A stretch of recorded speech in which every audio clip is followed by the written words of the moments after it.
Para o sexto roteiro do Laboratório de Fundamentos Físicos para Engenharia Elétrica, vamos estudar o efeito Hall e construir um modelo para descrever o fenômeno com base em dados experimentais e avaliar a densidade de elétrons livres em um material semicondutor.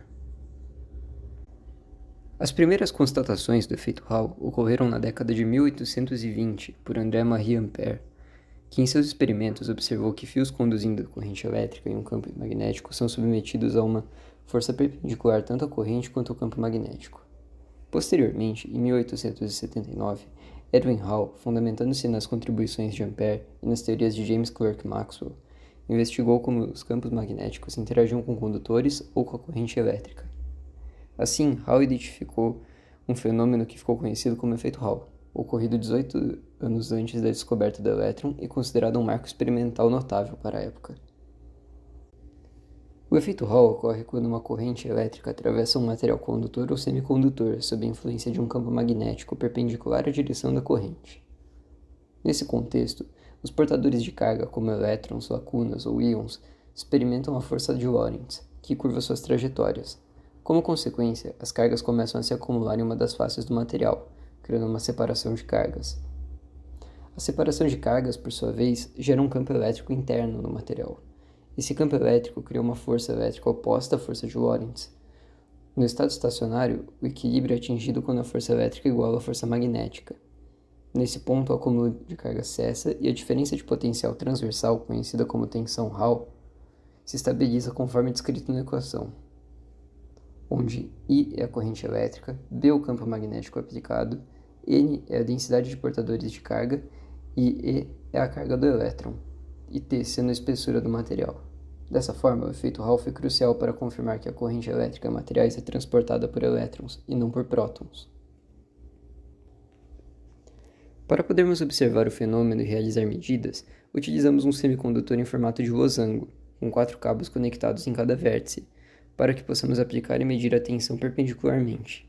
Para obter os dados, utilizamos 2 fontes de tensão, uma bobina associada a um condutor magnético, um voltímetro, um amperímetro e um medidor Tesla para campos magnéticos.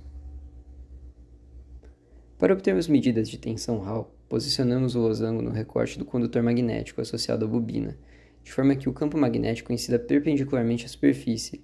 Juntamente, conectamos a fonte de tensão e um amperímetro em série, em uma diagonal e um voltímetro na outra extremidade. Tomamos medidas de corrente e tensão de offset com os equipamentos desligados, que são causados pela simetria do semicondutor. Em seguida, variamos os valores de corrente e campo magnético e obtemos diferentes valores de tensão Hall, de forma que pudéssemos obter dados para isolar o valor constante de elétrons livres na equação. Para obter a tensão Hall com base nos dados obtidos, devemos subtrair os valores de offset dos valores sob efeito do campo magnético. Assim, chegamos em apenas o valor causado pelo campo. Com estes valores, agora podemos realizar as análises necessárias para a qualificação do material. Para o caso em que medimos a tensão Hall em função da corrente e mantemos o campo constante em 100 mT, a seguinte linearização pode ser feita, com base na relação anteriormente discutida. A tem que ser equivalente a campo magnético dividido pelo número de condutores, a carga do elétron e a espessura. Assim, ao plotarmos o gráfico da tensão Hall pela corrente, chegamos ao coeficiente angular de 1,2. Substituindo os valores, chegamos que a densidade dos portadores de carga é igual a 1,73 vezes 10 elevado a 24. De modo análogo, ao medirmos a tensão Hall em função do campo e mantendo a corrente em 3 mA, chegamos na seguinte linearização, em que o coeficiente angular A tem que ser equivalente ao módulo da nossa corrente dividido pelo número de condutores, a carga do elétron e a espessura. Ao plotarmos os gráficos, chegamos no coeficiente angular igual a 0,031.